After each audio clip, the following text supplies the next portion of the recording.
Hi, this is Mohammad Tausif Kamran. Welcome to you in history classes. आज हम लोग इस वीडियो में पढ़ेंगे द रशियन रेवोल्यूशन। हम लोग एक ब्रॉड टॉपिक्स को पढ़ रहे हैं जिसकी हेडिंग थी socialism in Europe and the Russian revolution. अब कहेंगे कि जब हमें रशियन रेवोल्यूशंस पढ़ना था तो सोशलिज्म इन यूरोप पढ़ने की क्या ज़रूरत थी।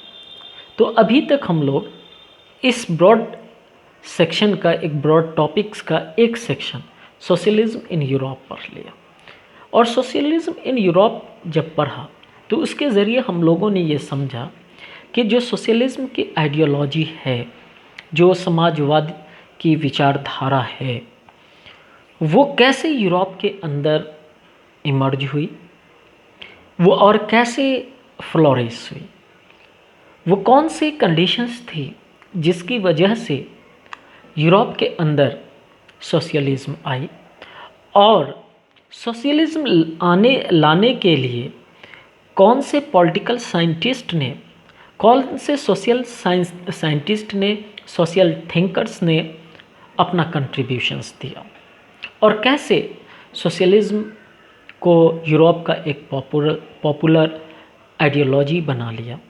हालांकि हम लोग देखते हैं कि 1917 तक पूरी दुनिया में कहीं भी सोशलिज्म की गवर्नमेंट नहीं बनती है। हालांकि बहुत सारे कंट्री में कई सोशलिस्ट लोग अपनी पार्टी बना लेते हैं, जैसे हम लोगों ने पढ़ा कि ब्रिटेन के अंदर लेबर पार्टी, फ्रांस के अंदर सोशलिस्ट पार्टी, और भी बहुत सारे एसोसिएशंस बना लेते हैं, और कई कंट्रीज़ में अपने इतने मेंबर्स इलेक्ट होते हैं कि वो वहाँ के लॉ को फ्रेम करने में अपना इन्फ्लुएंसिव रोल प्ले करते हैं। लेकिन इसके बावजूद वो कहीं भी पूरी दुनिया में अपनी गवर्नमेंट नहीं बना पाते हैं। तो इस तरह से हम लोग यूरोप के अंदर सोशलिज्म की एक बैकग्राउंड को देखा और समझने की कोशिश की कि किस कंडीशंस में सोशलिज्म यूरोप के अंदर आया। और अब हम लोग देखेंगे द रशियन रेवोल्यूशंस। रशिया भी यूरोप का ही एक कंट्री है, और कैसे यूरोप के इस कंट्री को सोशलिज्म ने इफ़ेक्टेड किया, और कैसे सोशलिस्ट की पहली गवर्नमेंट इस रशिया के अंदर बनी। अगर हम लोग रशिया की बात करें तो प्रेजेंट डे में सिर्फ एक कंट्री है, लेकिन अगर आप 18th सेंचुरी 19th सेंचुरी में देखेंगे तो रशिया एक वास्ट एम्पायर रहता है जो यूरोप से लेकर एशिया तक फैला रहता है। ये रशिया यूरोप के ईस्टर्न पार्ट में यानी पूर्वी हिस्से में सिचुएटेड है, स्थित है। और अगर एशिया की तरफ से इसकी लोकेशन देखें तो नॉर्थ एशिया, उत्तरी एशिया के बॉर्डर पे, चूँकि रशिया एशिया के अंदर नहीं है, यूरोप के अंदर है, लेकिन एशिया का जो नॉर्थ पोर्शन है वो रशिया के बॉर्डर से टच करता है। यही वजह है कि जो यूरोपियन एम्पायर था उसका फैलाव, उसका एक्सपेंशन ईस्टर्न यूरोप से लेकर मिडिल एशिया तक जो है था। तो अगर आप 19th सेंचुरी के लास्ट में या 20th सेंचुरी के फर्स्ट डेकेड में भी अगर देखेंगे तो ये रशिया इंडस्ट्रियलाइजेशंस के पॉइंट ऑफ व्यू से बहुत ही बैकवर्डेड था, बहुत ही पिछड़ा हुआ था। लेकिन जल्द ही ये इक्वेशन, ये समीकरण रशिया के अंदर बदल जाता है। अब कहेंगे कि ये इक्वेशन बदल कैसे जाता है, तो अक्टूबर 1917 में रशिया के अंदर एक रेवोल्यूशन होता है जिसे हम लोग रशियन रेवोल्यूशंस के नाम से जानते हैं। और इसके ज़रिए जो रशिया के अंदर मोनार्की रहती है, फ्रांस में जिस तरह मोनार्की आपने पढ़ा ठीक वैसे ही मोनार्की रशिया के अंदर भी रहती है। तो वहाँ जो मोनार्की स्टेट रहता है वो ख़त्म हो जाता है और सोशलिस्ट जो है वहाँ अपना गवर्नमेंट बनाती है। लेकिन इस 1917 में दो इम्पॉर्टेंट इवेंट होते हैं। पहला इम्पॉर्टेंट इवेंट तो ये होता है कि इस अक्टूबर रेवोल्यूशन से पहले फरवरी 1917 में एक रेवोल्यूशन होती है जिसको फेब्रुअरी रेवोल्यूशन के नाम से जानते हैं। इस फेब्रुअरी रेवोल्यूशंस के ज़रिए रशिया के अंदर मोनार्की को एबॉलिश कर दी जाती है। रशिया के अंदर जो क्या कहते हैं राजशाही रहती है, हेरिडेटिक डायनेस्टी रहती है, उसको ख़त्म कर दी जाती है। हेरिडेटिक डायनेस्टी कहते हैं कि ऐसे क्या कहते हैं ऐसे राजशाही, ऐसे ही राजवंश जिसके अंदर जो किंग है एक ही फैमिली का बनता है, जैसे फादर के बाद उसका बेटा, उसके बाद उसका बेटा, तो ऐसे डायनेस्टी को हेरिडेटिक डायनेस्टी कहते हैं, वंशानुगत शासन कहते हैं, वंशानुगत साम्राज्य कहते हैं। तो रशिया भी वंशानुगत साम्राज्य था। तो फरवरी 1917 के रेवोल्यूशंस के ज़रिए रशिया के अंदर ये शासन ख़त्म हो जाता है। और उस दूसरा इवेंट रहता है 1900 अक्टूबर 1917 का, जब जो वहाँ गवर्नमेंट फॉर्म करती है फरवरी 1917 में, उसको टुक ओवर करते हैं सोशलिस्ट लोग। सोशलिस्ट के बारे में हम लोगों ने पढ़ा अभी, मतलब पिछले ही वीडियो में, कि उनकी क्या आइडियोलॉजी रहती है, कौन आइडियोलॉजी देते हैं। तो जो सोशलिस्ट रहते हैं, जो समाजवादी रहते हैं, वो जो है टुक ओवर करते हैं उस गवर्नमेंट को। और रशिया के अंदर जो अक्टूबर 1917 के रेवोल्यूशन होती है, इसे हम लोग बोल्शेविक रेवोल्यूशंस के नाम से भी जानते हैं। और इस रेवोल्यूशंस के ज़रिए दुनिया की पहली सोशलिस्ट गवर्नमेंट रशिया के अंदर इस्टेब्लिश की गई और इनका लीडर था लेनिन। लेकिन और जब ये रेवोल्यूशंस हो गया तो रशियन एम्पायर का नाम जो है चेंज हो गया, और उसके बाद इसका नाम हो गया USSR, United state of Soviet Russia. पहले क्या था? रशियन एम्पायर था या फिर रशिया था। लेकिन उसके बाद जब रेवोल्यूशंस हो गया तो इसका नाम चेंज होकर क्या हो गया? USSR, USSR। यू से यूनाइटेड, एस से स्टेट, एस से सोवियत, आर से रसिया, यूनाइटेड स्टेट ऑफ सोवियत रसिया। लेकिन सवाल ये उठता है कि रशिया के अंदर जो ये रेवोल्यूशंस हुआ उसके पीछे वजह क्या थी? How did this happen? ऐसा क्यों हुआ?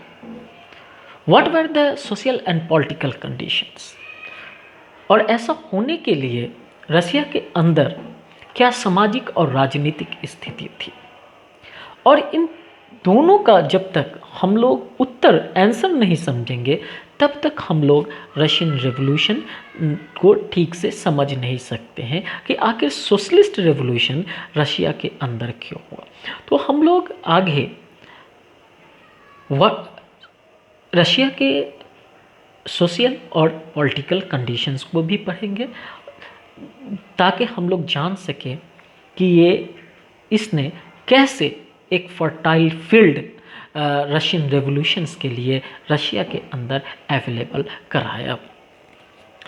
लेकिन इनको पढ़ने से पहले हम ये समझ लें कि रशिया जो एम्पायर है वो कैसा एम्पायर था और 1914 तक इसका पॉलिटिकल कहिए रिलीजियस स्टेटस कैसा था, इसको पहले हम लोग समझ लें। तो जिस टाइम में फरवरी 1917 में रशिया के अंदर रेवोल्यूशन हुआ, उस टाइम में रशिया के ऊपर जिस किंग का शासन था उसका नाम था tsar Nicholas second. Actually tsar एक रशियन वर्ड है। जार का मतलब होता है, बुया मत समझ लीजिएगा, बोतल मत समझ लीजिएगा, जार का मतलब होता है किंग। रशिया लैंग्वेज के अंदर जार का मतलब होता है किंग। तो जार जो है एक तरह से टाइटल है और राजा का नाम था निकोलस सेकंड। और ये जिस डायनेस्टी से बिलोंग्स करता था उसका नाम था रोमनोव। जिस तरह आपने फ्रांस में पढ़ा कि फ्रांस के अंदर बर्बन डायनेस्टी का रूल था, ठीक उसी तरह रशिया के अंदर जब रशियन रेवोल्यूशंस हुआ तो उसके रूलर्स का नाम उसकी डायनेस्टी का नाम था रोमनोव। और ये रशियन जो डायनेस्टी थी वो यूरोप के अंदर, यूरोप के ईस्टर्न पार्ट के अंदर से लेकर सेंट्रल एशिया तक फैली हुई थी। और प्रेजेंट देखिए बहुत सारी कंट्री उस टाइम में रशियन एम्पायर के पार्ट हुआ करते थे। अगर हम लोग यूरोप के अंदर देखें जो अभी रशियन एम्पायर से अलग होकर एक इंडिपेंडेंट कंट्री बन चुके हैं, तो वो थे मॉस्को के आसपास का एरिया तो अभी भी क्या कहते हैं रशिया का ही हिस्सा है, लेकिन जो इंडिपेंडेंट हो चुके हैं, जो उनसे अलग होकर, उनका नाम ले तो Finland, Latvia, Lithuania, Estonia, part of Poland. उस टाइम में पोलैंड का कुछ ही हिस्सा फ्रांस के पास था, क्योंकि आप जब 10th में जाएंगे तो पोलैंड के बारे में अलग से पढ़ेंगे आप, तो पाएंगे कि पोलैंड 3 हिस्सों में बटा हुआ था। कुछ रशिया के पास था, कुछ ऑस्ट्रिया के पास था, कुछ किसी और के पास था, तो 3 हिस्सों में बटा हुआ था। तो इसलिए हम कह रहे हैं पार्ट ऑफ पोलैंड। उसके बाद यूक्रेन और बेलारूस, ये इतने जो है द कंट्री वो यूरोप के अंदर थे। इसके अलावा मिडिल एशिया की बहुत सारी कंट्री जैसे जॉर्जिया, आर्मेनिया, अजरबैजान, मोगलिस्तान, खलिकिस्तान, उज्बेकिस्तान, ये सब कंट्री भी रशियन एम्पायर के पार्ट हुआ करते थे। लेकिन जिस तरह हम इंडिया के अंदर देखते हैं कि बहुत सारे रिलीजन्स के लोग रहते हैं, बहुत सारे कास्ट के लोग रहते हैं, यानी हमारे यहाँ अगर रिलीजियस पॉइंट ऑफ व्यू से देखा जाए तो हेट्रोजिनिटी है, यानी बहुत सारे रिलीजन्स के लोग रहते हैं। ठीक उसी तरह रशियन एम्पायर के अंदर भी हेट्रोजिनिटी थी, बहुत सारे धर्म के मानने वाले लोग रहते थे। लेकिन जो मेजॉरिटी थी वो ऑर्थोडॉक्स क्रिश्चियनिटी की थी। क्रिश्चियनिटी के अंदर भी जो है बहुत सारे क्या कहते हैं पंथ थे, सेक्ट थे। जैसे इस्लाम के अंदर देखते हैं कई सारे हैं, जिस तरह हिंदू मज़हब के अंदर देखते हैं कि कोई सैफ के मानने वाला है, कोई क्या कहते हैं विष्णु के मानने वाले हैं, कोई दुर्गा के मानने वाले, कई सेक्ट हैं।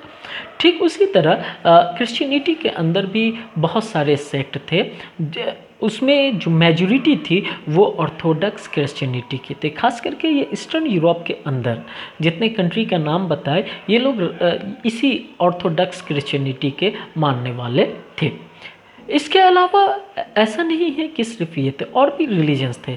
जैसे क्रिश्चियनिटी के दूसरे सेक्ट जिनके बारे में आप लोग पहले भी पढ़े हैं कि प्रोटेस्टेंट हो गए, कैथोलिक हो गए, वो भी वहाँ रहा करते थे। इसके अलावा इस्लाम मज़हब के मानने वाले भी लोग थे और बुद्धिस्ट लोग भी वहाँ रहा करते थे। तो इस तरह से देखा जाए तो वहाँ का जो रिलीजियस नेचर था वो हेट्रोजिनिटी था, बहुत सारे मज़हब के लोग उस रशियन एम्पायर में रहा करते थे।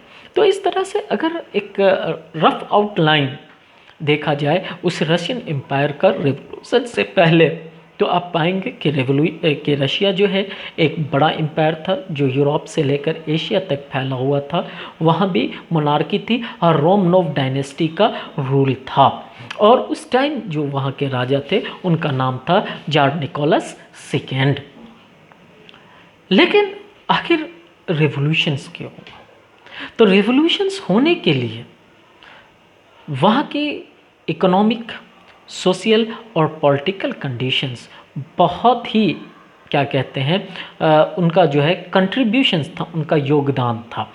तो यही सोशल, इकोनॉमिक और पॉलिटिकल कंडीशंस ने ही वहाँ रेवोल्यूशंस के लिए एक फर्टाइल फील्ड जो है अवेलेबल कराया। फील्ड का मतलब फुटबॉल का फील्ड या क्रिकेट का फील्ड नहीं है, बल्कि ये रेवोल्यूशंस होने के लिए एक फील्ड, एक मैदान जो है अवेलेबल कराया, जहाँ से क्रांति रेवोल्यूशंस निकल कर आया। तो हम लोग अब नेक्स्ट वीडियो में इसी इकोनॉमिक कंडीशंस, इसी पॉलिटिकल कंडीशन, इसी सोशल कंडीशंस को समझने की कोशिश करेंगे, जिसकी वजह से रशिया के अंदर सोशलिस्ट रेवोल्यूशन, बॉल्शेविक रेवोल्यूशंस हो सका और दुनिया की पहली सोशलिस्ट गवर्नमेंट रशिया के अंदर बन सके।